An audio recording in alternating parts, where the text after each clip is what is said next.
Good evening Ranjit जी। जैसे बाकी लोग ज्वाइन हो जाते हैं 8 बजे हम क्लास स्टार्ट करेंगे।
ओके, गुड इवनिंग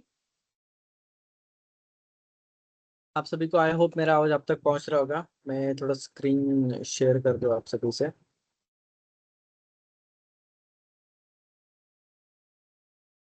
ओके, क्या स्क्रीन दिखाई दे रही है? यस और नो, प्लीज मुझे कंफर्मेशन दीजिए ताकि मैं आगे कंटिन्यू कर सकूं।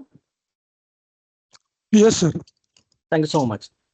सी, अभी ये जो नया ऑश कोड आया है, ठीक है, उसके रूल्स भी बहुत सारे स्टेट्स ने ड्राफ्ट कर दिए हैं।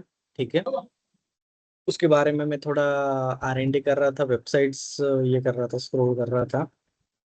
हालांकि हमारी टीम वैसे बताएंगी हमें, कंपनी की टीम, कि क्या चल रहा है क्या नहीं है। लेकिन मैं आपसे भी ये कहूँगा कि आप एज अ सेफ्टी प्रोफेशनल्स, आप भी आपके स्टेट की जो लेबर की वेबसाइट होती है, लेबर डिपार्टमेंट की, या फिर डीश की वेबसाइट्स जो रहती है, उसके थोड़ा अपडेट लेते रहिए। जैसे वीक में एक बार, ठीक है, या फिर 2 वीक में एटलीस्ट एक बार तो ऐसे वेबसाइट्स पर नजर मारना चाहिए, ताकि उससे helpful documents, helpful reports, information आपको मिल जाती है। आई नो आप की जो ऑर्गेनाइजेशन है वो हम जैसे कंसल्टेंसिंग कंपनी के ऊपर डिपेंड रहती है, लेकिन फिर भी एज अ, अगर आप कुछ लर्न करना चाहते हो तो आप ऐसे देख सकते हो। जैसे कि मैं आपको ये डॉक्यूमेंट्स दिखाना चाहूंगा। ये इस डॉक्यूमेंट का नाम है कंप्लायंस हैंडबुक फॉर एम्प्लॉयर्स। मतलब जो भी आप जैसे एम्प्लॉयर हो या फिर आप कंपनी के किसी मैनेजमेंट के लिए काम करते हो, ठीक है, आपका कोई भी इंडस्ट्री रहे, चाहे आप माइंस के ऑफिसर हो या फिर आप किसी कंस्ट्रक्शन कंपनी में काम कर रहे हो, ठीक है, या फिर आपका कोई मैन्युफैक्चरिंग यूनिट है, फार्मा है, वट एवर, पावर प्लांट है, कोई भी आपका इंडस्ट्री रहेगा, तो उस पर ये जो कोड है, ये जो कानून है, ठीक है, वो यहाँ पर एप्लीकेबल रहने वाला है। अभी जैसे पहले हम कंस्ट्रक्शन में थे तो सिर्फ हम बीओसीडब्ल्यू फॉलो करते थे, हम फैक्ट्री में तो सिर्फ फैक्ट्रीज एक्ट और फैक्ट्री रूल्स फॉलो करते थे, राइट। तो अभी हम कोई भी इसमें रहे तो भाई हम ये जो the occupational health and safety working conditions code है, वो हमारे लिए अब एप्लीकेबल रहेगा। तो सर फिर हम इसका एनफोर्समेंट तो हो चुका है सेंट्रल गवर्नमेंट की तरफ से कि भाई ये अभी लागू हो चुका है, और लागू होते ही बाकी के जो एक्ट है वो भी इसमें मर्ज हो चुके हैं, ठीक है। तो अभी सेंट्रल गवर्नमेंट ने क्या किया कि भाई जो जो राज्य है उनको कह दिया है कि अब ये कानून तो लागू हो चुके हैं भाई, आप आपके हिसाब से, हर एक राज्य के हिसाब से अब आप एक कानून बनाइए, रूल्स बनाइए, राइट। और वो रूल्स को आप जल्द से जल्द इम्प्लीमेंट कीजिए, राइट। सेंट्रल गवर्नमेंट ने ये जो डॉक्यूमेंट रिलीज किया है उनके लेबर की वेबसाइट्स के ऊपर, ठीक है, कंप्लायंस हैंडबुक फॉर एम्प्लॉयर्स, के भाई आपको क्या क्या कंप्लायंस करना है, तो हम सिर्फ इसकी बात करेंगे, ऑशकोड की बात करेंगे। तो जिसमें बताया गया है हमें कि ये सिंप्लीफाई कर दिया गया है, 13 जो सेंट्रल के लेबर लॉस थे उसको कंबाइन कर दिया। अब कौन से 13 एक्चुअली लेबर लॉ है, तो उनके नाम भी मैं आपको यहाँ पर दिखाना चाहूंगी। ये देखिए, जैसे कि फैक्ट्री एक्ट सबसे पहले आ गया, फिर प्लांटेशन लेबर एक्ट आ गया, माइंस एक्ट आ गया, the working journalist and newspaper employees act आ गया, राइट। मिसेलेनियस प्रोविजंस एक्ट आ गया, वर्किंग जर्नलिस्ट एक्ट आ गया, मोटर ट्रांसपोर्ट वर्कर्स एक्ट आ गया, ठीक है। मोटर ट्रांसपोर्ट मतलब जो भी मोटर व्हीकल के ड्राइवर्स वगैरह हैं उन पर लगने वाला जो कानून है वो। बीडीएन सिगार वर्कर्स एक्ट आ गया, सेंट्रल लेबर एक्ट आ गया जो कॉन्ट्रैक्ट लेबर से उन पर लगने वाला, सेल्स प्रमोशन एम्प्लॉयज आ गया, इंटरस्टेट माइग्रेंट वर्कमैन, आईएसएमएडब्ल्यू। उसके बाद आ गया सीनियर वर्कर्स एक्ट, ठीक है, सिनेमाज में जो काम करते हैं वो लोग हो गया। डॉक वर्कर एक्ट आ गया, पीओसीडब्ल्यू एक्ट आ गया, ठीक है। तो मतलब ऑलमोस्ट हम जैसे जो प्रोफेशनल है, जहां जहां पर जिस जिस टाइप के ऑर्गेनाइजेशन में काम करते हैं, वो हर एक एक्ट इसमें आ गया है, राइट। तो उस हिसाब से अगर मान लो कि हमें ये कंप्लाई करना है, राइट, तो हम कौन सा डॉक्यूमेंट पहले रेफर करेंगे? ऑब्वियसली एक्ट का पीडीएफ तो प्रेफर करेंगे ही, लेकिन ये कंप्लायंस डॉक्यूमेंट भी, हैंडबुक जो है वो भी आपने रेफर कर दिया तो भी आपको पता चल जाएगा कि आपको क्या क्या करना है। जैसे कि रजिस्ट्रेशन करना है, अगर नया कोई फैक्ट्रीज है तो वहां पर कमेंसमेंट के लिए नोटिस देना है। यहाँ पर आपका एम्प्लॉयर का ड्यूटीज भी बताया गया है क्या करना है। सेफ्टी का कमिटी, सेफ्टी ऑफिसर कब होने चाहिए, कौन से ऑर्गेनाइजेशन में होने चाहिए, उसके बारे में बताया गया है। वेलफेयर फैसिलिटी क्या होनी चाहिए, बाय सेक्शंस यहाँ पर वहां पर बताया है। एग्जांपल दूं, जैसे कि यहाँ पर देखिए आप, सेक्शन 24 क्या कहता है। अब ये सेक्शन 24 कौन से कानून का बात कर रहे हैं हम बात कर रहे हैं the occupational safety health and working conditions code 2020 की बात कर रहे हैं हम, राइट। अब यहाँ पर ये कानून हमें ये कहता है कि भाई के सेक्शन, इसका सेक्शन 24 कहता है कि establishment must provide an ambulance room in every mine and building or other construction work where in more than 500 workers are ordinarily employed. जहां पर अगर कोई माइन है, ठीक है, तो या फिर कोई भी कंस्ट्रक्शन साइट है जहां पर 500 से ज्यादा अगर लोग काम कर रहे हैं, तो वहां पर एम्बुलेंस रूम की सुविधाएं होनी चाहिए, ये सेंटर का कानून कहता है, राइट। अब उस एम्बुलेंस रूम में क्या क्या होना चाहिए, क्या नहीं होना चाहिए, ठीक है, वो सब रिक्वायरमेंट कौन बनाएगा? स्टेट के रूल्स बनाएंगे। आप समझ रहे हो बात को? तो फिर ये जो माइन मतलब खदान है या फिर ये जो कंस्ट्रक्शन साइट, ये कौन से स्टेट में है, तो वो स्टेट के रूल्स हमें ये बताएंगे। अब मेरे डेटा के हिसाब से आज तक इंडिया का कोई भी स्टेट ने रूल्स अभी तक एनफोर्स नहीं किया है, ये मैं मानता हूँ। ठीक है, अभी तक मेरे इसमें तो नहीं है, तो अगर आपके नॉलेज में होगा तो प्लीज मुझे बताइए। लेकिन ऑश के रूल्स कोई भी स्टेट इसको अभी तक एनफोर्स नहीं किया है। और इस रेस में सबसे आगे मुझे महाराष्ट्र, गुजरात, दिल्ली, तेलंगाना जैसे स्टेट दिख रहे हैं। ठीक है, तो इनमें से ही कोई जो मॉडल स्टेट रहेगा वो इन्फोर्स करके बाकी स्टेट को भी यहाँ पर अवेयर कराएगा। और ऐसा नहीं होगा कि ये सब पूरा एक दिन में होगा। आपको पता है बहुत सारे लाइसेंसेस, रजिस्ट्रेशन, रिन्यूअल्स रोक दिए गए हैं जो कि फैक्ट्रीज एक्ट के अंडर आते थे, राइट। तो अब इस तरीके से वहां पर एनफोर्स हो रहा है, तो मैं ऐसा मानता हूँ कि ईयर के एंड तक इसका एनफोर्स होना स्टार्ट हो जाएगा थोड़ा थोड़ा। ठीक है, एक दिन में नहीं होगा ये, आई नो, क्योंकि ये इतना लॉन्ग रनिंग, लॉन्ग प्रैक्टिस में था हर एक एम्प्लॉयर के लिए या फिर ऑफिसर्स के लिए, तो उनको भी थोड़ा सा वक्त लगेगा इसको पूरी तरीके से एनफोर्स करने के लिए, क्योंकि इसमें भी प्रोविजंस अलग अलग है और एम्प्लॉयर्स को भी कंप्लाई करने के लिए यहाँ पर वक्त दिया जाएगा, और ये भी step by stage he comply होगा। ठीक है, ऐसा मेरा मानना है। तो ये डॉक्यूमेंट मुझे वेबसाइट से मिला, इसलिए मैं आपको ये दिखाना चाहता हूँ कि ये क्या है। ठीक है, तो इस तरीके से आप कंप्लायंस हैंडबुक यहाँ पर ये कर सकते हो, रेफर कर सकते हो। और हाँ, आपके स्टेट का जो वेबसाइट है वो देखना ना भूले। अब ये मैंने गवर्नमेंट ऑफ महाराष्ट्र का लेबर का वेबसाइट यहाँ पर आपके सामने रखा था। अभी मैं यहाँ पर महाराष्ट्र के डिश का वेबसाइट यहाँ पर ओपन करना चाहूंगा, राइट। उसके बाद हम गुजरात स्टेट का भी देखेंगे। अब आप बोलोगे कि सर अरे ये आज के लेक्चर में ये क्यों एक्सप्लेनेशन दे रहे हो हमें, बिकॉज यू मस्ट नो। ठीक है, कि किस तरीके से आपको डॉक्यूमेंट्स कहाँ से रेफर करना है क्या है। तो गवर्नमेंट की जो वेबसाइट्स रहती है वो they are the best sources, right.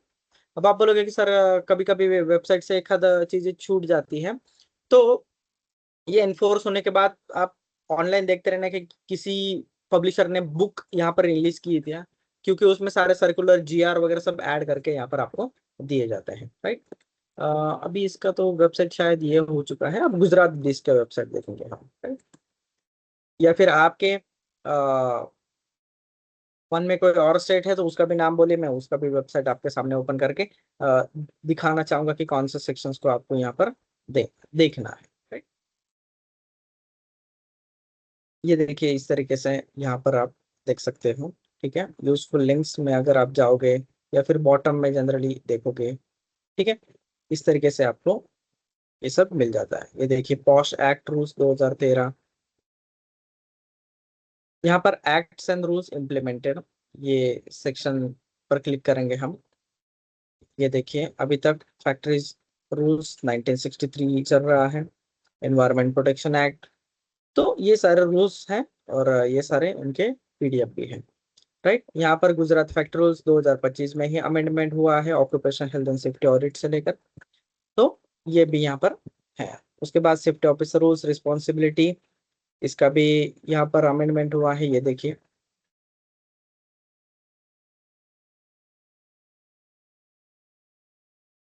Gujarati language में ये सब दिया गया है। ठीक है, तो आप इसका ट्रांसलेट करके पढ़ भी सकते हो। उसके बाद यहाँ पर सेफ्टी ऑडिटर का लिस्ट भी यहाँ पर उन्होंने पब्लिश किया है 2025 का। ये सब उनका डिटेल लिस्ट है।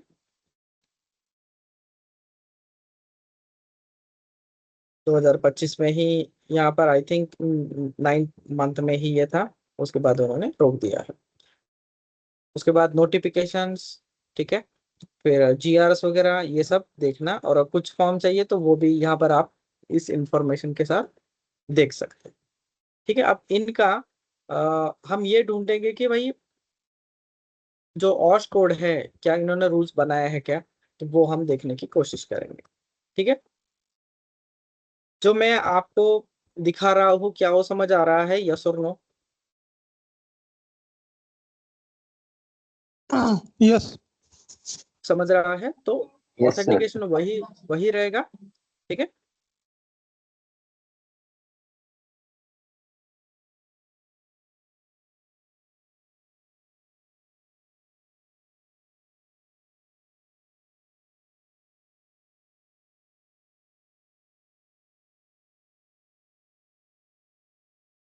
नोटिफिकेशन जीआरस यहाँ पर भी आप देख सकते हो। यहाँ पर ये देखिए Osh OHS code 2020, I think ये सेंटर का होगा। उसके बाद ये देखिए गुजरात OHS रूल्स 2025। यहाँ पर उसके पहले आया है एक नोटिफिकेशन आया है safety officer rules 2025, physically handicap rules, rules 8A, building and other construction workers जो एक्ट था 1996। तो ये सब यहाँ पर इन्होंने दिया गया है। अब जस्ट एग्जाम्पल के तौर पर मैं आपको इनका OHS का रूल्स दिखाना चाहता हूँ। गुजरात का क्या है कि भाई गुजरात स्टेट में क्या है। देखिए 6 जून 2025, लगभग 1 साल होने को आया है, इन्होंने एक रूल्स ये कर दिया है।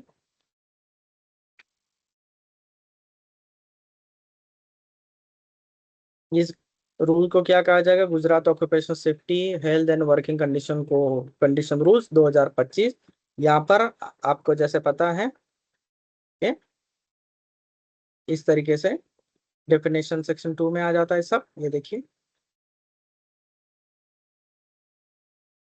फिर हम एक एक रूल को देखेंगे। Chapter 2 registration under section 3 and 5, ठीक है। इस तरीके से यहाँ पर आपको ग्रांट ऑफ सर्टिफिकेट रजिस्ट्रेशन देखिए यहाँ पर फॉर फैक्ट्रीज और building or other construction work और एस्टेब्लिशमेंट। अब आप बोलोगे सर एस्टेब्लिशमेंट क्या है, तो चलो एस्टेब्लिशमेंट का डेफिनेशन ढूंढते हैं क्या इसमें मिलेगा हमें, क्योंकि रूल्स का थोड़ा सा बड़ा ये रहता है। ई के बाद ई नहीं डियर, एस्टेब्लिशमेंट का डेफिनेशन इसमें तो नहीं दिया गया है, क्या OHS कोड में दिया गया है क्या, देखते हैं।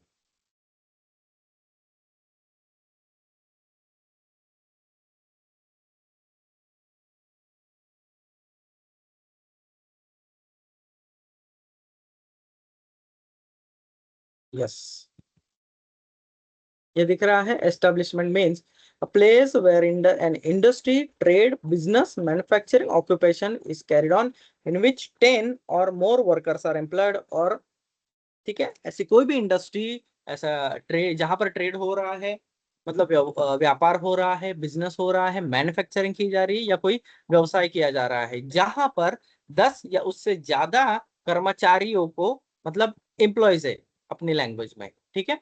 उसके बाद है मोटर ट्रांसपोर्ट अंडरटेकिंग, न्यूज़पेपर, ये सारा चीजें हैं यहाँ पर।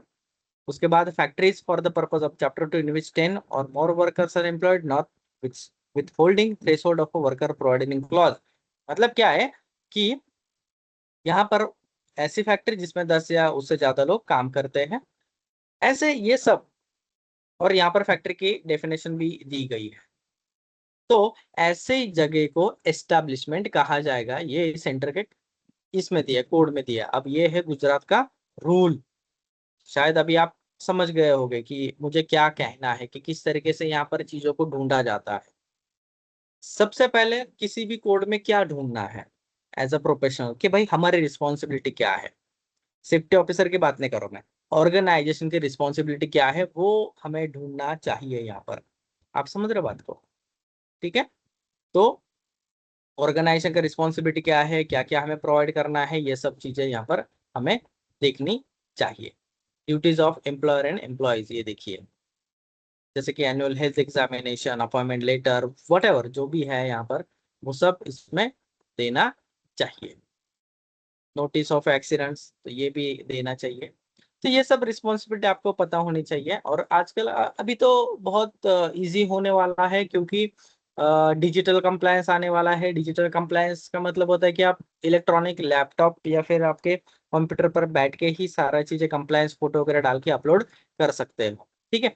इस तरीके से ये चीजें होने वाला है, और वो भी आपको बताएंगे, जो भी फैक्ट्री के इंस्पेक्टर कम फैसिलिटेटर है वो भी कहेंगे आपको कि भाई आपको कंप्लायंस करना है तो ऑनलाइन ही करना है, राइट। तो इस तरीके से होगा। और किसी स्टेट का आपको रूल्स वगैरह का ड्राफ्ट देखना है गुजरात महाराष्ट्र छोड़ के, या ये दो स्टेट छोड़ के कोई स्टेट में काम करते हो आप? रंजीत जी, आप कौन से स्टेट में अभी काम कर रहे हो? मैं महाराष्ट्र में हूँ सर। महाराष्ट्र में, ठीक है। तो आप कौन सी इंडस्ट्री से बिलोंग करते हो, क्या है मैन्युफैक्चरिंग है, कंस्ट्रक्शन है? कंस्ट्रक्शन कंस्ट्रक्शन मैंने देखा है। कंस्ट्रक्शन। OT code okay. का खाली ड्राफ्ट बना है महाराष्ट्र का। ओके। अभी उन्होंने फाइनल नहीं किया है। करेक्ट, ऑलमोस्ट सब इसका ड्राफ्ट ही बना है। हाँ ठीक है। हाँ। कोई भी स्टेट में अभी तक उसका, क्योंकि क्या है कि ड्राफ्ट ऐसा नहीं है कि गवर्नमेंट डिपार्टमेंट है तो ड्राफ्ट बनाया या फिर कानून बनाया और आप पर थोप दिया या फिर लागू कर दिया, ऐसा नहीं होता है। उससे पब्लिक से कमेंट लेते हैं वो लोग। जी मतलब जी। आपको 30 दिन, 15 दिन, 2 महीने तक का भी वक्त दिया जाता है। अभी यस। महाराष्ट्र का लेबर कोड का देखूंगा मैं तो आई थिंक 16 जून तक उन्होंने ओपन फॉर कमेंट रखा है। मतलब हम आप जैसे लोग, प्रोफेशनल कंसल्टेंट्स, ऑडिटर्स, ट्रेनर्स, ये क्या करेंगे, कमेंट करेंगे इंटरेस्टेड बॉडी से, या एम्प्लॉयर की तरफ से भी मैनेजमेंट उनके लॉयर्स कमेंट करेंगे कि भाई ये इसका क्लेरिफिकेशन दीजिए, या फिर इस बात पर हमें ऑब्जेक्ट है।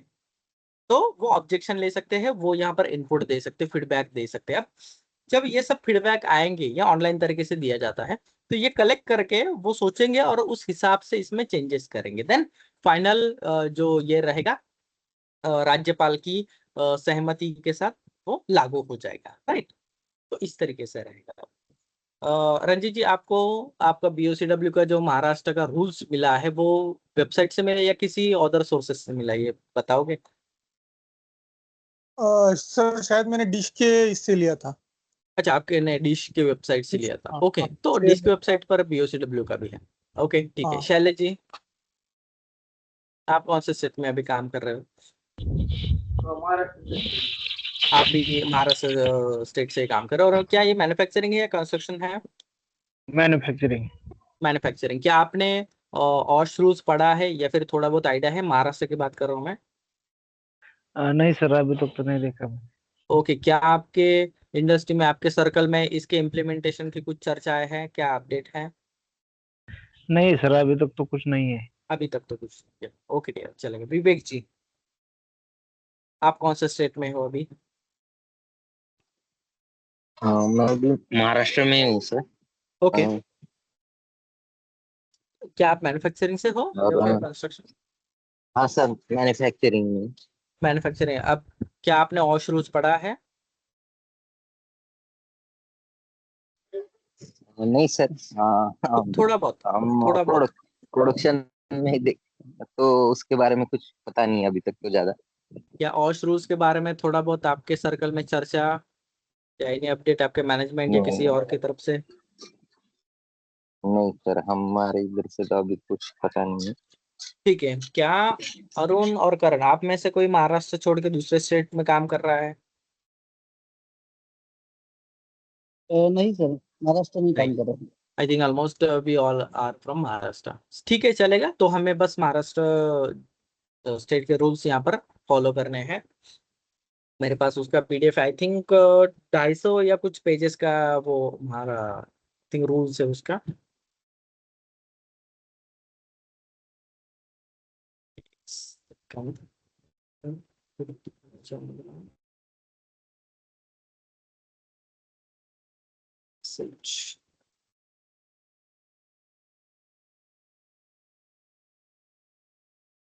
ये ये देखिए, तारीख है 30 अप्रैल 2026, अभी रिसेंट वाला, 4-5 दिन पहले ही ये पब्लिश हुआ है। ठीक है। मैं इसका इंग्लिश वर्जन है क्या दिखाना चाहूंगा। 271 पेजेस का है ये।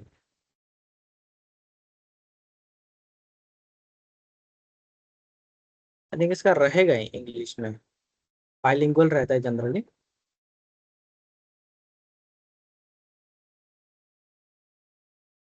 हाँ, आ गया। क्योंकि स्टेट के रूल्स बहुत ज्यादा इम्प्लीमेंट, क्योंकि स्टेट के पास ज्यादा पावर दी गई है। आप समझ रहे हो बात? हाँ, ये देखिए, occupational safety health and working conditions code 2020। ठीक है। और रेफरेंस देखिए, इतना सारा रेफरेंस दिया है। ठीक है।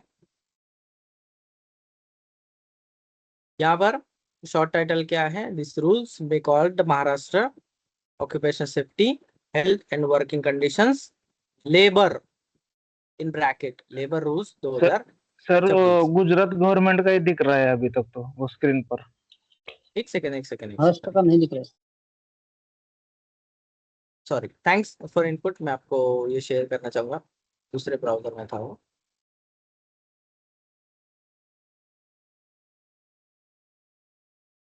अभी दिख रहा है? आई एम श्योर कि अभी दिख रहा होगा। हाँ यस सर। ठीक है, अब हाँ, दिख देखिए। रहा है। यस, ये डेट देखिए, अप्रैल 30 2026, महाराष्ट्र शासन राजपत्र। ठीक है, ऑफिशियल गैजेट जिसे कहते हैं हम, राजपत्र मतलब occupation safety health and working conditions code 2020, right. अब इसमें ये देखिए, following the following draft of rules, यहाँ पर क्या है, draft of rules which the government of Maharashtra proposes to make it exercise the power. तो जो भी इसके सेक्शंस वगैरह ये सब मेंशन रहता है, और ये सारे एक्ट के नाम है। यहाँ पर देखिए, the Maharashtra occupation safety health and working conditions labour rules 2026 इसे कहा जाएगा। उसके बाद बोर्ड, बोर्ड का नाम क्या रहेगा, the Maharashtra occupation safety and health advisory board, constitute under section 17, right. अब ये सेक्शन 17 किसका आएगा, ये कोड का आएगा, एक्ट का आएगा। कोड मतलब ये देखिए, central labour codes means occupational safety health and working conditions code 2020, social security code. तो ये सब कोड के नाम है, एक्ट के नाम है। फिर उसके बाद ये सब डेफिनेशंस है, एप्लीकेशन ऑफ रजिस्ट्रेशन, ये देखिए, बिल्डिंग बीओसीडब्ल्यू का इसमें आ रहा है। ठीक है, plantation, contract labour other than factories, mines and ports.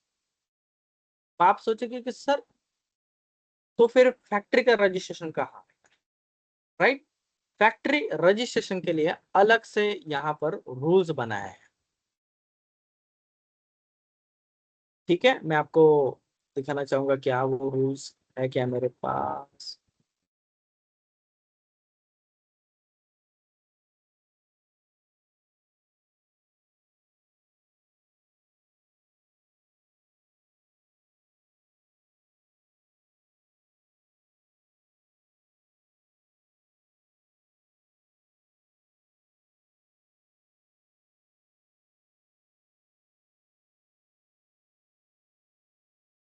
Six 138 pages.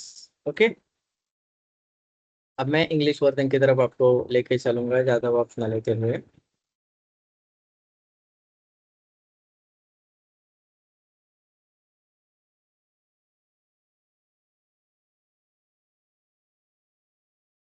अठारह जुलाई 2022, राइट। ड्राफ्ट रूल्स है ये इसका।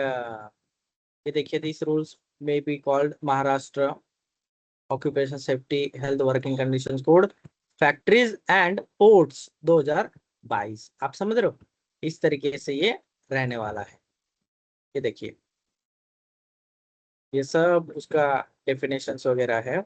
रजिस्ट्रेशन आप देख सकते हो, इस तरीके से होगा। और ये किसके रूल्स है, तो ये बाकी लोगों के लिए रूल है। तो कौन आएगा इसमें भाई, आएगा बीओसीडब्ल्यू आएगा, सीनियर वर्कर आएगा, प्लांटेशन, कॉन्ट्रैक्ट लेबर, ये सब इसमें, मतलब बीओसीडब्ल्यू वाले इसमें रजिस्टर करेंगे।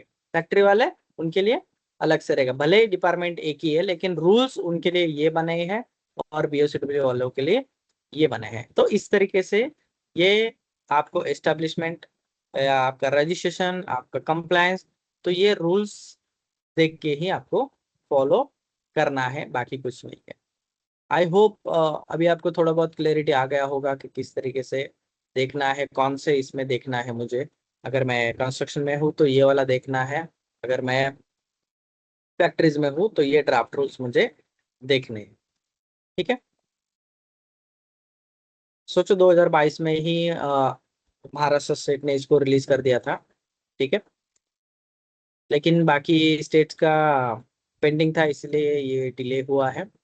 अभी तक भी पूरी तरीके से ये लागू नहीं हुआ है, क्योंकि स्टेप बाय स्टेप अब सारे के सारे स्टेज उनको इम्प्लीमेंट करेंगे, वन बाय वन। ठीक है, तो ये इस तरीके से रहने वाला है, बाकी कुछ नहीं है। चलो आगे बढ़ते हैं। यस, इसके रिगार्डिंग किसी को कोई क्वेश्चन है तो पूछ सकते हैं आप मुझे।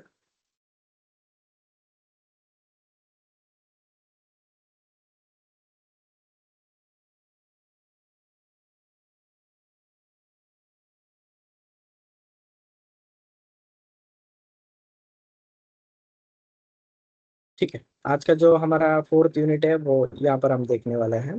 ठीक है, 4th यूनिट में क्या है भाई, electrical hazards at work place. Hazards of electrical energy, मतलब इलेक्ट्रिकल एनर्जी के क्या क्या खतरे हैं। मैं अगर आपको पूछूंगा तो आप भी सिंपली आंसर दे सकते हो कि इलेक्ट्रिकल हजार्ड्स के क्या क्या, या इलेक्ट्रिकल एनर्जी के क्या खतरे हैं। सी, इलेक्ट्रिसिटी उसमें उसका नेचर फायदेमंद ही है। इलेक्ट्रिसिटी के बिना आपको भी पता है कि दुनिया नहीं चल सकती, राइट। तो इलेक्ट्रिसिटी रिक्वायर्ड है ही है। लेकिन ये जो इलेक्ट्रिसिटी, या आप उसे इलेक्ट्रिकल एनर्जी भी कह सकते हो, तो वो खतरा बन जाती है जब आप उसका मिसयूज करते हो, मिस हैंडल करते हो, या पूरी तरीके से उसको अंडरस्टैंड नहीं करते हो। ठीक है, खतरा कौन सा है? सबसे बड़ा इलेक्ट्रिक शॉक लगने का खतरा है। ठीक है, उसके बाद आपके इलेक्ट्रिकल जो डिवाइसेस है, कंपोनेंट्स है, इक्विपमेंट्स है, उसको डैमेज होने का खतरा, मिसयूज कर दिया तो। फायर लगने का खतरा, एक्सप्लोजन होने का खतरा, राइट। तो ये सब यहाँ पर हजार्ड्स है इसके। सेफ लिमिट क्या रहता है एम्पियर का? वो वोल्टेज का लाइन से कितना सेफ डिस्टेंस बनाना चाहिए, capacity, protection of conductor, joints, connection,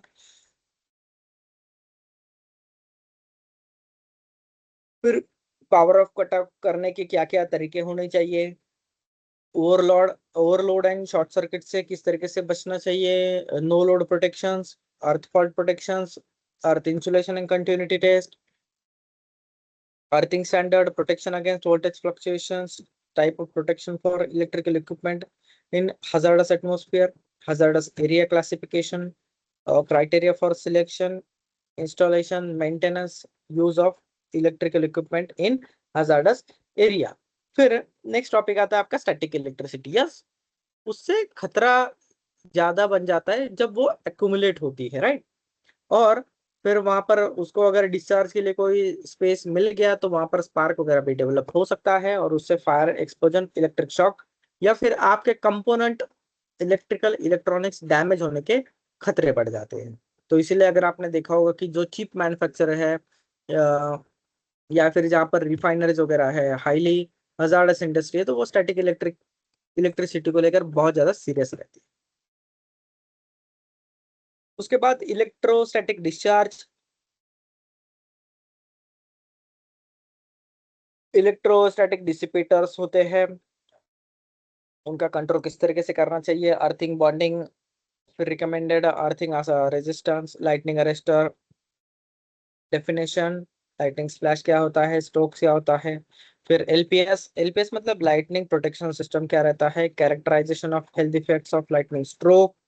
ठीक है, mechanical effects, function of lightning arrester, तो ये सब उसमें आता है, राइट। तो ये सब टॉपिक पर हम देखेंगे।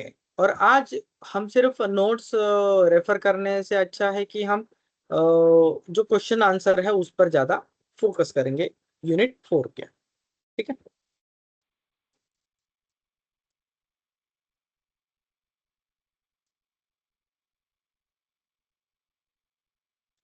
Unit 4, electrical hazards at work place. What question number 1, what is the primary risk associated with the electrical hazard in work places? तो 4 ऑप्शन आपके सामने आएंगे, जैसे कि thermal burn, chemical exposure, noise pollution, spills and falls. तो उसमें answer है आपका थर्मल बर्न। थर्मल बर्न्स क्या रहते हैं देखो, ये मान लो कि जब इलेक्ट्रिसिटी दौड़ती है, मान लो कि मुझे इलेक्ट्रिक शॉक लगा है, राइट। तो जब मैं इलेक्ट्रिसिटी के कांटेक्ट में आता हूँ तो मैं एक कंडक्टर बन जाता हूँ। कंडक्टर का मतलब होता है कि मेरे बॉडी के थ्रू क्या हो रहा है, इलेक्ट्रिसिटी कंडक्ट हो रही है, राइट। तो जब ये इतना करंट, ठीक है, इतना इलेक्ट्रिसिटी, करंट मतलब क्या रहता है, इलेक्ट्रिसिटी कितने स्पीड में दौड़ रही है उसका मेजरमेंट, जो हम एम्पियर में लेते हैं। हम नॉर्मली बोलते हैं कि अरे उसको करंट लगा। करंट का मतलब क्या है, अगर आप टेक्निकल डेफिनेशन में देखोगे तो बिजली कितने स्पीड से दौड़ रही है उसका मेजरमेंट मतलब के करंट है। तो करंट ज्यादा मतलब कि ज्यादा फास्ट वो मूव हो रही है, आप समझ रहे हो। तो अगर हाई करंट पर मुझे अगर शॉक लगता है, हाई वोल्टेज पर मुझे शॉक लगता है, तो उससे क्या होता है, मैं कंडक्टर बन जाता हूँ, मेरी बॉडी, मेरी स्किन कंडक्टर बन जाती है, राइट। मतलब जिसके थ्रू या जिसके ऊपर से ये बिजली दौड़ रही है, तो हीट ज्यादा डेवलप होगी और वो हीट जो होती है, जिससे बॉडी या जहां पर जिस पॉइंट ऑफ कांटेक्ट है वहां पर थर्मल बर्न्स हो जाता है, जल जाती है। आप समझ रहे हो? तो ये सबसे बड़ा क्या है, प्राइमरी रिस्क है, thermal Burns. Which of the following is a potential consequences of electric shock? Electric shock की वजह से क्या होता है कि कार्डियक अरेस्ट आ जाता है, आपका जो ब्रेन है, ऑर्गन है, बिजली के झटके से सडनली काम करना बंद कर देते हैं और आपका बॉडी का रिदम रुक जाता है, और आपके मतलब जो भी पर्सन, जो भी विक्टिम है उसकी, और फिर वो पर्सन अनकॉन्शियस हो जाता है, पॉसिबली डेथ भी हो सकती है। Which type of electric hazard occurs when electrical equipment or wiring comes to contact with the water? ठीक है, अगर कोई पानी के कांटेक्ट में आ जाता है बिजली, तो क्या होता है कि वाटर के ऊपर से इलेक्ट्रिसिटी फ्लो होती है, देन वहां पर इलेक्ट्रिक शॉक लगने का खतरा है। What precaution should be taken to prevent electrical fires in the workplace? मतलब आपके काम के जगह पर इलेक्ट्रिकल फायर्स ना हो, क्योंकि ज्यादातर रीजन हमने यही देखा है आग लगने का कि भाई इलेक्ट्रिसिटी या फिर इलेक्ट्रिकल फॉल्ट्स, चाहे वो फिर वायर्स, केबल्स हो, इलेक्ट्रिकल इक्विपमेंट्स हो, नॉन मेंटेनेंस हो, मिसयूज हो, ठीक है। तो ये जनरली कॉमन रीजन है जिसके वजह से शॉर्ट सर्किट होता है, आर्क फ्लैश हो सकता है, देन फायर एंड एक्सप्लोजन का खतरा पड़ जाता है, जनरली इलेक्ट्रिकल फायर लगती है, ठीक है। सो नाउ इसको किस तरीके से प्रिवेंट किया जा सकता है? जब ऑडिट्स करते हैं, जैसे कि fire and life safety audit हो गए, तो उसमें मेजर पार्ट हमारा इलेक्ट्रिकल सेफ्टी का भी रहता है। तो उसमें बड़े बड़े जो भी मेजर मेजर कंप्लायंस है सीए एक्ट के, या फिर जो भी इलेक्ट्रिकल रूल्स है, इलेक्ट्रिकल स्टैंडर्ड्स है, तो वो भी हम कवर कर देते हैं, जिनके वजह से क्या होता है, यहाँ पर इलेक्ट्रिकल फॉल्ट्स प्रिवेंट हो जाते हैं, जिसकी वजह से इलेक्ट्रिकल फायर प्रिवेंट हो जाती है, और लगभग ऑलमोस्ट 50-60% जो इलेक्ट्रिकल का कॉन्ट्रीब्यूशन है आग लगने के लिए, एक्सप्लोजन के लिए, वो ही हम ऑडिट में प्रिवेंट कर देते हैं। आप समझ रहे हो, लाइफ सेफ्टी का तो पार्ट है ही, लेकिन उसमें इलेक्ट्रिकल सेफ्टी जो है वो भी यहाँ हमारा बड़ा पार्ट है। देन दूसरा, हम ये भी रिकमेंड करते हैं कि आप इलेक्ट्रिकल सेफ्टी ऑडिट्स भी करवाइए, भले वो अभी सीए के हिसाब से मैंडेटरी है, लेकिन वो करवाना चाहिए एज अ वॉलंटरी, ताकि आप यहाँ पर इलेक्ट्रिसिटी के क्या क्या खतरे हैं उसको पहले ही जान के ऐसे हजार्ड्स को प्रिवेंट कर सको। इसके लिए ये ऑडिट्स, इंस्पेक्शन रहता है। जनरली इंस्पेक्शन आप इंटरनली भी कर सकते हो, लेकिन ऑडिट्स में क्या रहता है कि पूरा कॉम्प्रिहेंसिव कवर हो जाता है, आपकी इंडस्ट्री वहां पर सेफ हो जाती है, ठीक है। और एक लीगल ऑब्लिगेशंस भी रहता है, तो वो भी यहाँ पर फुलफिल हो जाता है। देन ऑडिट्स के बाद यहाँ पर ट्रेनिंग्स वगैरह भी प्रोवाइड की जाती है, तो उससे और भी अवेयरनेस बढ़ता है लोगों का, और भी बेनिफिट्स होते हैं, ना सिर्फ वर्क प्लेस पर, लेकिन कहीं पर भी जाए, उनका घर हो या बाहर, तो वहां पर भी उनको बेनिफिट होता है। Which protective equipment is essential when working with live electrical components? ठीक है, तो इंसुलेटेड ग्लोव्स बेसिकली आपके पास होने चाहिए, इंसुलेटेड शूज, सेफ्टी शूज आपके पास होने चाहिए, इलेक्ट्रिकली यहाँ पर इंसुलेटेड जो भी बॉडी कवरऑल्स वगैरह है वो भी यहाँ पर होने चाहिए, अगर आप हाई वोल्टेज के साथ काम कर रहे हो तो, स्पेशली मेंटेनेंस पर्पस या इंस्पेक्शन के दौरान भी। What is the purpose of a lockout tag out procedure in electrical safety? Lotte procedure क्या है जब हम इलेक्ट्रिकल सेफ्टी की बात करते हैं, जिससे हम क्या करते हैं, जो भी मशीनरी है, इक्विपमेंट है, उसको डी एनर्जाइज करते हैं सेफली, ताकि जो भी बंदा काम कर रहा है, मेंटेनेंस कर रहा है, इंस्टॉलेशन कर रहा है, व्हाटएवर तो ऑपरेशंस कर रहा है, तो उसको इलेक्ट्रिक शॉक ना लगे, उस एनर्जी के कांटेक्ट में वो ना आए। तो ये लोटो का मेनली पर्पस रहता है। दूसरा पर्पस कि भाई कोई भी गलती से उस एनर्जी को वापस ऑन ना कर सके, इसलिए हम लॉकआउट भी वहां पर लगा दें। What does the term arc flash refer to in electrical safety? तो यहाँ पर आर्क फ्लैश किसे कहा जाता है? Explosive release of energy. Generally arc flash high voltage panels वगैरह पर जब हम काम करते हैं तब ये आर्क फ्लैश डेवलप होता है, ठीक है, जिससे सडन डेथ होने के भी बहुत ज्यादा चांसेस है। तो ऐसे हाई वोल्टेज जगह पर हम आर्क फ्लैश स्टडीज भी कराते हैं, उसका मार्किंग्स भी करते हैं, प्लस आर्क फ्लैश सूट भी यहाँ पर हम प्रोवाइड करते हैं। Which factors contributes to the severity of an electric shock? Ambient temperature, यहाँ पर अगर आप देखोगे तो इलेक्ट्रिक शॉक के लिए यहाँ पर ये कंट्रीब्यूट करता है, लेकिन एक्चुअली इसमें ये आंसर दिया गया है, लेकिन राइट आंसर क्या है कि फ्रीक्वेंसी ऑफ एक्सपोजर कितना आप बार फ्रीक्वेंटली उसके कांटेक्ट में आते हैं। द नेक्स्ट है what is the purpose of a grounding electrical equipment. Electrical equipment machinery जो है जिनको ग्राउंडिंग कनेक्शन दिया जाता है, आपने अर्थिंग सुना होगा, अर्थिंग से कनेक्शन करना जिसे हम ग्राउंडिंग कहते हैं।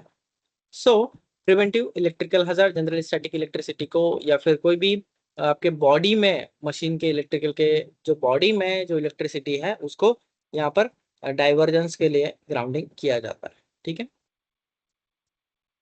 विच precaution should be followed when working on a electrical equipment. तो स्विचिंग ऑफ पावर सोर्सेस, जब आप इलेक्ट्रिकल इक्विपमेंट के साथ काम करते हो तब पावर सोर्स यहाँ पर स्विच ऑफ करना चाहिए। ये सिर्फ मेंटेनेंस के वक्त ही आपको फॉलो करना है, राइट, क्योंकि पावर के बिना आपका मशीन नहीं चलेगा ही नहीं। So what are the hazards of electricity. तो इसमें यह है कि इलेक्ट्रिक शॉक लगने का खतरा है, फ्लैश ओवर का खतरा है। So what is flash over? Sudden collapse of electric field by having a conducting path between two electrical potential different surfaces resulting in burn and fire। yes, flash over से burn या फिर fire हो सकता है, blast भी हो सकता है, failure of dielectrical medium between two electric potential different surfaces resulting in projectile mechanical force, fire, burn। then heat, yes, heat एक बहुत कोरिलेटेड है जब हम इलेक्ट्रिकल सेफ्टी की बात करते हैं, क्योंकि आपने देखा होगा कि जो भी मोटर्स वगैरह है, ठीक है, या पंप्स है, आप देखोगे वहां पर इलेक्ट्रिसिटी से क्या होता है, हीट ज्यादा डेवलप होती है, तो वो भी आपको देखना पड़ता है। पैनल में भी हीट डेवलप होती है। तब जब हम थर्मल स्कैन्स वगैरह करते हैं, थर्मोग्राफी स्टडीज करते हैं जब हम इलेक्ट्रिकल ऑडिट्स में, तब दिखाते हैं कि टेम्परेचर कितना है, कितना रेंज में होना चाहिए, कब ज्यादा खतरा है, कितने डिग्री सेल्सियस से ज्यादा खतरा है। और दूसरा चीज, जब आप थर्मोग्राफी करते हो तो उसमें ये भी पता चल जाता है कि कहाँ कहाँ पर हॉटस्पॉट्स है। हॉटस्पॉट्स का मतलब कि कहाँ पर गर्म ज्यादा हो रहा है, टेम्परेचर हीट ज्यादा डेवलप होती है, ठीक है, जिसके वजह से आप वहां पर जाके मेंटेनेंस करते हो और फिर वो हीट अगेन उसके न्यूट्रल पॉइंट में आ जाती है, जिससे आपने एक फायर को, एक इलेक्ट्रिकल फॉल्ट होने को प्रिवेंट कर दिया है। किससे? थर्मोग्राफी स्टडीज से। सोचिए, ये भी आपके इलेक्ट्रिकल सेफ्टी ऑडिट के का पार्ट होना चाहिए, या तो रेगुलर थर्मोग्राफी आपकी इंटरनली होनी चाहिए। Then electrical shock and flash, जो फ्लैश बर्न है जिसके फोटोज यहाँ पर आपको दिखाए गए, ये देखिए फ्लैश बर्न, ठीक है। Classification of rated voltage as per I rule. I rule का मतलब यह है कि इंडियन इलेक्ट्रिसिटी रूल्स। तो इसका एक स्क्रीनशॉट मैंने डाला, ये देखिए। 250 वोल्टेज तक लो वोल्टेज जिसे माना जाता है, मीडियम वोल्टेज 650 वोल्ट तक, उससे ऊपर हाई वोल्टेज 33 किलो वोल्ट तक माना जाता है, और उसके ऊपर फिर एक्स्ट्रा हाई वोल्टेज को माना जाता है। As per OSHA, the amount of a current a person can tolerate and still be able to control his or hand arm muscle is less than 10 milliampere। ठीक है, करंट इसमें नापा जाता है। तो अब ये OSHA, occupational safety and health administration, जो अमेरिका का है, उसने कहा है कि भाई 10 मिली एम्पेयर से कम होना चाहिए। ठीक है, कम का करंट कोई भी आदमी झेल सकता है, लेकिन उससे ऊपर का करंट झेल नहीं सकता है। कुछ भी हो सकता है, डेथ भी हो सकती है, कोई ऑर्गन काम करना बंद कर दे सकता है, थर्मल बर्न हो सकता है, ठीक है, कुछ भी उसके ऑर्गन फेल्योर हो सकता है। वी कैन नॉट से क्या हो सकता है। तो आपने देखा होगा कि बहुत ज्यादा जगह पर जब हम इसकी बात करते हैं प्रोटेक्शन डिवाइसेस की, इलेक्ट्रिसिटी प्रोटेक्शन डिवाइसेस, जिसमें आरसीसी भी आता है, एमसीसी भी आता है, ठीक है, मिनिएचर सर्किट ब्रेकर्स, तो वहां पर आपने ये नोटिस किया होगा कि 30 मिली एम्पियर से वहां पर आते ही वो ट्रिप होता है। लेकिन एक्चुअली अगर आप देखोगे ना सच में, तो वो 10 मिली एम्पियर से कम होना चाहिए, 30 मिली एम्पियर नहीं होना चाहिए। कुछ जगह पर है as per standard 30 milli ampere है, आई एग्री, लेकिन वो 10 मिली एम्पियर होना चाहिए, जहां पर ह्यूमन एक्सपोजर बहुत ज्यादा है। एटलीस्ट वहां पर 10 मिली एम्पेयर का ट्रिपिंग का करंट होना चाहिए। क्यों? क्योंकि आप देखोगे कि आदमी बस 10 मिली एम्पेयर ही टॉलरेट कर सकता है, तो 30 मिली एम्पेयर टॉलरेट करने जाएगा तो कुछ भी हो सकता है। उसके बाद जब वो ट्रिप होगा तब तक तो ऑलरेडी वो पर्सन को हानि पहुंच चुकी होगी। So that's why it is recommended to have जो भी आपके सर्किट ब्रेकर है, प्रोटेक्शन डिवाइसेस है, वो have tripping current of less than 10 milliamperes. और ये आपको बताओ 10 मिली एम्पेयर मेंटेन करना ये महंगा भी जाता है, तो उसलिए भी लोग 30 मिली एम्पेयर का ले लेते हैं। कुछ जगह पर तो ऑडिट में हमने ये भी पाया कि 30 मिली एम्पेयर का भी नहीं रहता है। ठीक है, 100 मिली एम्प्स का भी वहां पर देखा है। नाउ यहाँ पर ओशा हमें एक और टेबल देता है कि भाई कितना डिस्टेंस होना चाहिए। तो ये देखिए up to 50 kilo volts, voltage की बात कर रहा हूँ मैं। देखो जब हम इलेक्ट्रिकल सेफ्टी की बात करते हैं ना, तो एक्सपर्ट से ये जान लेना चाहिए कि एम्पेयर क्या है भाई, वॉट्स क्या है, वोल्ट्स क्या है। ठीक है, ये सब आपको एटलीस्ट थोड़ा मोटा मोटा आइडिया होना चाहिए बेसिक बेसिक। तो अप टू 50,000 वोल्ट्स तक कितना होना चाहिए? 10 फीट का डिस्टेंस बना मतलब 3 मीटर का डिस्टेंस, उससे ज्यादा है तो फिर ये सब डिस्टेंस आपको मेंटेन करना चाहिए। ये कौन बताता है? ये ओशा के रूल्स बताते हैं। यहाँ देखिए ओशा मिनिमम क्लियरेंस डिस्टेंस, इस पर आपको क्वेश्चन आ जाता है तो वहां पर आपको ये सिलेक्ट करना है 10 फीट। ठीक है, उसके बाद ये देखिए ये 10 मिली एम्पेयर का भी क्वेश्चन आएगा आपको 1000%। और आपको ये टेबल भी ध्यान में रखना है, इस पर भी आपको क्वेश्चंस 1000% आएगा, इसलिए मैंने ये नोट्स में आपको डाल दिया। Right, then what is the primary purpose of a capacitor ratings for conductor in electrical installation? ठीक है, कैपेसिटर रेटिंग का क्या पर्पस है? To ensure conductor can handle maximum current without over heating. Yes, उसका कैपेसिटी होता है कि भाई कोई भी कंडक्टर, कंडक्टर का मतलब क्या है कि कोई केबल हो गया, वायर हो गया, जिससे इलेक्ट्रिसिटी कंडक्ट होती है। राइट, तो उसका भी रेटेड कैपेसिटी होगा, तो वहां पर वो देखा जाता है कि भाई ये कितना करंट या वोल्टेज झेल सकता है। अगर उससे ज्यादा होगा तो क्या होगा? गर्म होगा, ओवर हीटिंग होगा, मेल्ट हो जाएगा। What factor primarily determines the capacity rating of a conductor? हाँ, तो कंडक्टर का कैपेसिटी रेटिंग किस तरीके से डिफाइन होता है? उसका क्रॉस सेक्शनल एरिया से। आपने देखा होगा कि लोग जनरली कहते हैं कि भाई 0.5 का वायर लाना, 1.5 का वायर लाना, 2.5 का वायर लाना। राइट, तो वो क्या रहता है? तो 2.5 या 1.5 का मतलब होता है कि 1.5 mm², ये इसका उस वायर का क्रॉस सेक्शनल एरिया रहेगा। मैं केबल की बात नहीं कर रहा हूं, मैं वायर की बात कर रहा हूँ। ठीक है, तो वो उसका क्रॉस सेक्शनल एरिया रहेगा। तो इस तरीके से ये कैलकुलेट किया जाता है उसका कैपेसिटी। जितना मोटा रहेगा उतना ज्यादा उसका कैपेसिटी रहेगा, रेटेड कैपेसिटी रहेगा वोल्ट को कैरी करने का। Overloading a conductor beyond its capacity rating can lead to, overloading कर दिया तो क्या होगा? Over heating and potential fire hazards वहां पर हो गए, आग लग सकती है। Which of the following protection devices is commonly used to safeguard conductors from over current situation? Yes, current ज्यादा होते ही प्रोटेक्ट करना, ट्रिप करना, उसको रोकना। कौन से कॉमनली प्रोटेक्शन डिवाइस का इस्तेमाल किया जाता है? और सबसे ज्यादा सर्किट ब्रेकर्स का ही इस्तेमाल किया जाता है। सर्किट ब्रेकर्स मतलब के जो भी करंट बह के जो सर्किट बन रहा है उसको तोड़ना, तोड़ना मतलब एक पॉइंट पर उसको डिस्कनेक्ट कर देना, हो गया सर्किट आपका ब्रेक।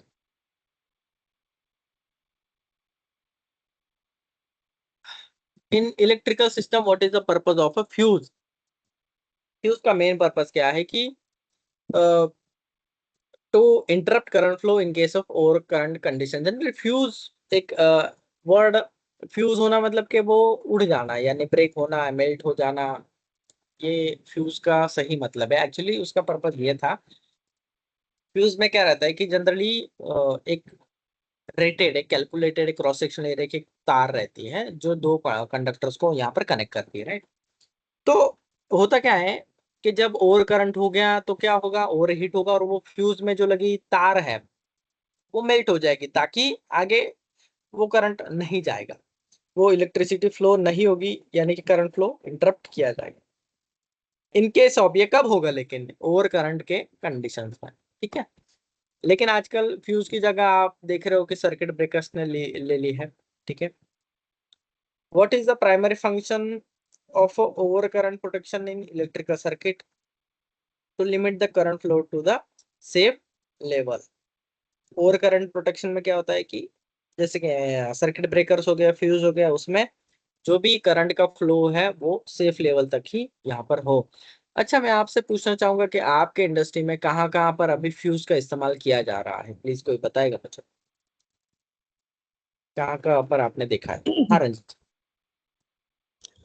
सर एक 4-5 साल पहले होता था मोस्टली, फ्यूज ओके, इस्तेमाल होते थे 200 वोल्ट्स के या 100 वोल्ट्स के।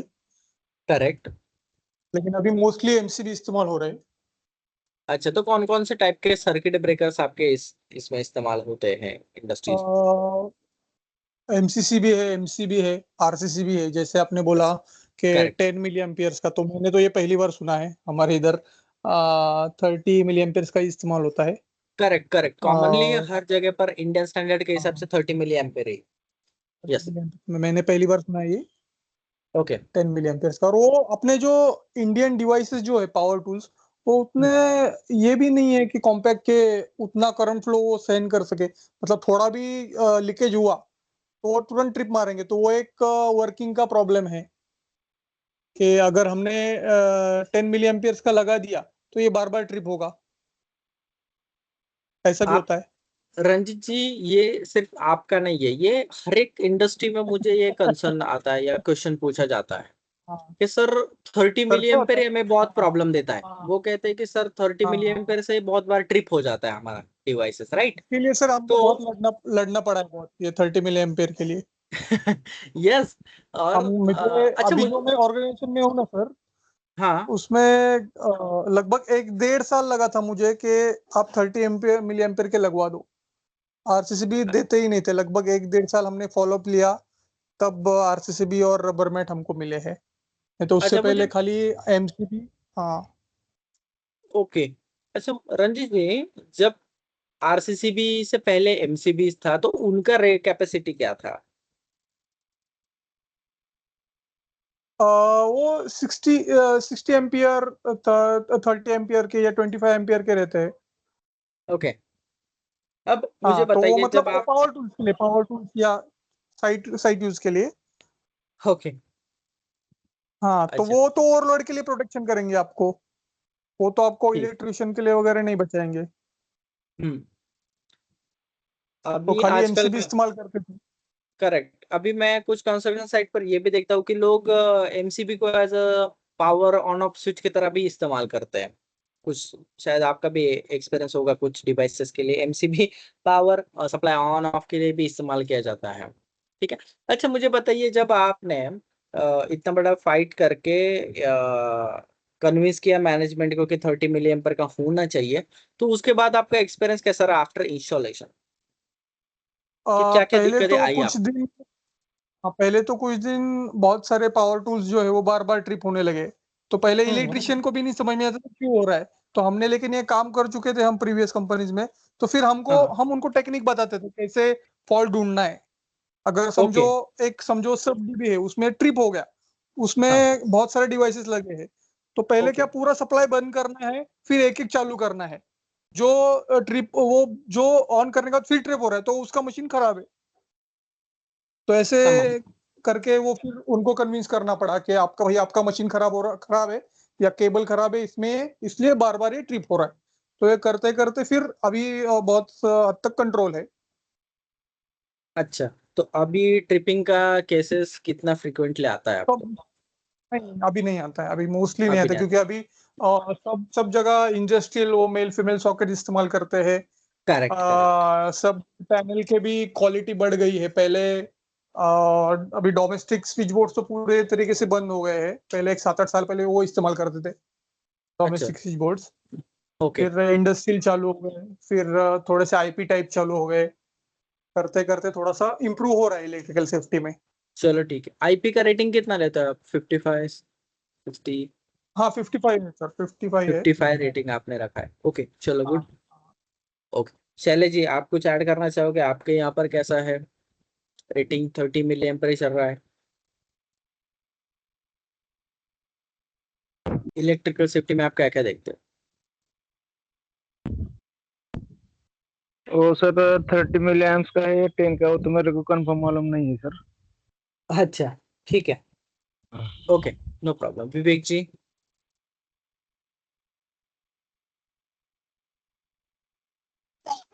सभी तरह के रहते हैं सर। हमारे यहाँ पे बहुत सारी मशीन्स है, हाँ तो बड़े बड़े भी फ्यूज है। और हाँ। जो वर्किंग कंट्रोल रूम्स वगैरह वहाँ पे 30 एम्प्स के ही है, क्योंकि ओके। 24 वोल्ट मिनिमम रहता है ये।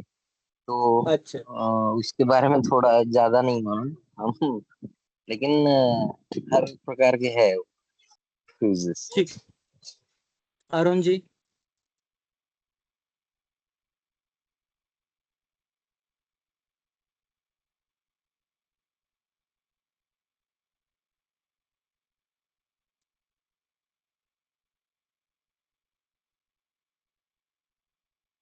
देखो, जब हम ये चीज environment, health safety, fire safety, या जो भी हमारा जो फील्ड है, हमारा जो रिस्पॉन्सिबिलिटी जिसमें हम काम करते हैं, तो उसमें हम ऐसा डिपार्टमेंट है कि जिसको हर एक बंदे से, हर एक डिपार्टमेंट से डील करना है। वो क्वालिटी वाला होगा, वो प्रोडक्शन वाला होगा, वो एडमिन स्टाफ होगा, कॉन्ट्रैक्ट लेबर होगा, और ये लोग अलग अलग काम करते हैं, जिनके जगह पर खतरे भी अलग अलग टाइप के हैं, और हमें इन सबको ही प्रोटेक्ट करना है। राइट?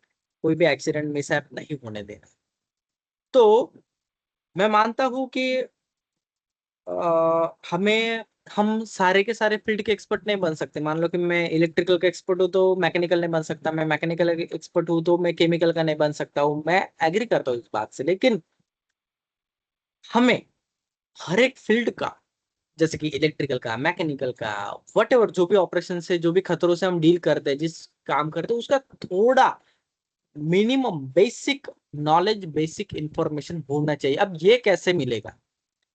ये जब आप काम करते जाते हो, जब आप क्वेश्चंस पूछते जाते हो, छोटे छोटे क्वेश्चंस लोगों से पूछते जाते हो, आपके टीम से, मेंटेनेंस वालों से, तब ये नॉलेज आपका बढ़ते रहता है। लेकिन आप में क्वालिटी होनी चाहिए कि क्यूरियोसिटी, तब जाके नॉलेज बढ़ेगा। ठीक है?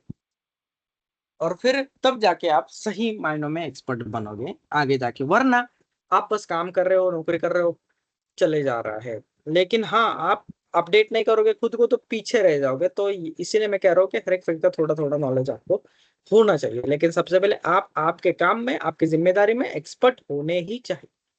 देन सेकंड स्टेज क्या है कि बाकी फील्ड का नॉलेज लेना स्टार्ट कर दीजिए, या जिस भी काम से आप डील करते हो उसका नॉलेज लेना स्टार्ट कर दीजिए। आई नो कि आपको बाकी चीजों के बारे में भी पता है स्टिल। नेक्स्ट क्वेश्चन की तरफ मुड़ते हैं हम। Which type of conductor protection is essential for outdoor electrical installation to prevent damage from environmental factor? ये क्वेश्चन इंपॉर्टेंट है, ये आएगा आपको कि अगर मान लो कि मेरा आउटडोर में कोई इंस्टॉलेशन है, तो भाई उससे कैसे प्रोटेक्शन पाना है मुझे। इलेक्ट्रिकल तो कंडुइट है, इलेक्ट्रिकल कंडुइट जो पाइप वगैरह रहता है, पीवीसी वगैरह वट एवर मटेरियल के, तो उससे हम प्रोटेक्ट कर सकते हैं।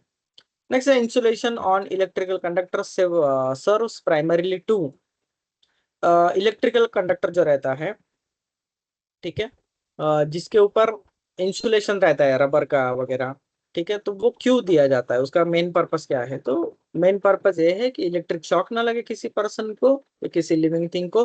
दूसरा है शॉर्ट सर्किट ना हो। What is the purpose of grounding conductor in electrical system? तो ग्राउंडिंग कंडक्टर इलेक्ट्रिकल सिस्टम का क्या पर्पस है? To provide path for fault currents to safely discharge to the earth. जो भी फॉल्ट करंट्स आता है आप बॉडी वगैरह में, मशीन के बॉडी, इलेक्ट्रिकल इक्विपमेंट के बॉडी की बात कर रहा हूँ मैं, तो उसको सेफली अर्थ में डिस्चार्ज कराया जाए, तो ये उसका पर्पस रहता है ग्राउंडिंग का। आप इसे अर्थिंग सिस्टम भी कह सकते हो। Which factor is crucial to consider when selecting conductor for electrical installation? Compliance with the local electrical code and standard, obviously. Electrical joint के बारे में पूछा जाता है ट्विस्टेड जॉइंट, स्ट्रेट जॉइंट, मतलब क्वेश्चन ये पूछा जाता है कि which of the following is not electrical joint, तो आपको ये बताते आना चाहिए। Twisted joint, straight joint, married joint, T joint, Britannia joint, then Western Union. आपने ये देखा होगा ब्रिटानिया या फिर वेस्टर्न यूनियन जॉइंट जो है आपके आउटडोर्स में आपको मिल जाता है, जो भी डिस्ट्रीब्यूशन लाइन है वहां पर आपको ये मिल जाता है। Next, what is the primary purpose of overload protection in electrical system? To protect against excessive current flow, तो ये उसका प्राइमरी पर्पस है। Overload protection devices are primarily designed to safeguard against. Overload protection devices यहाँ पर क्यों design किए गए हैं, किसके अगेंस्ट सेफ्टी के लिए इनको डिजाइन किया जाता है? तो वो है एक्सेसिव करंट फ्लो, क्योंकि यहाँ पर ऑप्शंस भी इनके थोड़े से ट्रिकी रहता है, जैसे कि excessive voltage drop, current flow, power factor, resistance. तो ये आप देखिए, which of the following is a common type of overload protection devices used in electrical circuit? तो यहाँ पर फ्यूज है, ना कि कैपेसिटर, रेजिस्टर, ट्रांसफार्मर नहीं। In overload protection, a fuse operates by interrupting current flow. Overload protection में fuse कब operate होता है? तो current flow interrupting. Short circuit protection is primarily intent to prevent. Short circuit protection किससे prevent कराता है? भले वो आरसीसी भी होगा, ईएलसीबी ही हमें शॉर्ट सर्किट से प्रोटेक्ट कराएगा, यानी कि एक्सेसिव करंट फ्लो ना हो। शॉर्ट सर्किट के लिए कौन सा इलेक्ट्रिकल डिवाइसेस आप चूज करोगे? तो वो है सर्किट ब्रेकर, चाहे वो एमसीसी भी हो, आरसीसी भी हो, ईएलसी भी हो, whatever. How does a circuit breaker provide short circuit protection? तो सर्किट ब्रेकर किस तरीके से शॉर्ट सर्किट प्रोटेक्शन प्रोवाइड करता है? By interrupting current flow. Again, what is the main advantage of using circuit breaker over a fuse for short circuit protection? Circuit breaker can be reset. Yes, ये सबसे main advantage क्या है? लोग अभी fuse क्यों पुराना हो चुका है? क्योंकि फ्यूज खराब होने के बाद या उसका वायर मेल्ट होने के बाद आपको अगेन एक नए वायर इंस्टॉल कीजिए, फिर फ्यूज को इंसर्ट कीजिए, देन आपका डिवाइस स्टार्ट होगा। अब सर्किट ब्रेकर में क्या है कि एक बार वो ट्रिप हो जाता है, ट्रिप होने के बाद आप रिसेट बटन दबा के या फिर स्विच ऑन करके आपका सप्लाई वापस ये हो जाता है, उसमें बहुत कम वक्त लगता है। लेकिन फ्यूज को वापस नया वायर इंस्टॉल करने, रिप्लेस करने में बहुत ज्यादा वक्त लग जाता है, तो सर्किट ब्रेकर इसलिए ज्यादा एडवांटेज उनको मिलता है। ठीक है, तो बाकी के ये सारे जो क्वेश्चन आंसर है मैंने ऑलरेडी शेयर कर दिए हैं। ठीक है, आप एक बार देख लीजिएगा। उसके बाद यहाँ पर हजार्डस एरिया के ऊपर क्वेश्चन आता है, तो ये भी ध्यान में रखिए।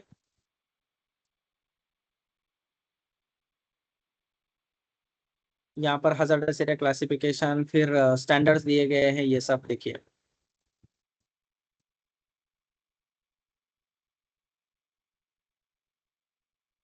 ये सब एमसीक्यूज मैंने आपको ऑलरेडी व्हाट्सएप कर दिया, एक बार नजर डाल दीजिएगा। ठीक है, और जो मुझे इम्पोर्टेंट लगा वो भी बीच बीच में मैंने ऐड कर दिया है, तो वो भी एक बार आप रेफर कर लीजिए। ठीक है, यस, एनी क्वेश्चंस? यस विवेक जी, कोई क्वेश्चन है आपका? सर ये कॉन्ट्रैक्टर जो रहता है हाँ फ्यूज के अलावा हाँ सीमेंस का वगैरह, तो वो भी ट्रिप करता है ना फ्यूज से भी आगे, और उसको एक कंट्रोलर रहता है, नहीं तो सॉफ्ट स्टार्टर वगैरह वो इसी में आता है क्या? हाँ, वो भी प्रोटेक्शन डिवाइसेस है। अच्छा, ठीक है यस, ठीक है वो हाँ, नहीं वो ठीक भी है ठीक प्रोटेक्शन है, ओके। डिवाइसेस है। ठीक है, ओके ओके गाइस, चलो बाकी हम नेक्स्ट वीक देखेंगे, तब तक बाय, टेक केयर। वगैरह है आप मुझे व्हाट्सएप पर कांटेक्ट कर सकते हो। ठीक है, thank you so much and I wish you all the best for आपके अपकमिंग एग्जाम के लिए। ठीक है, स्टडी करते रहिए, एमसीक्यू पढ़ते रहिए। चलो बाय।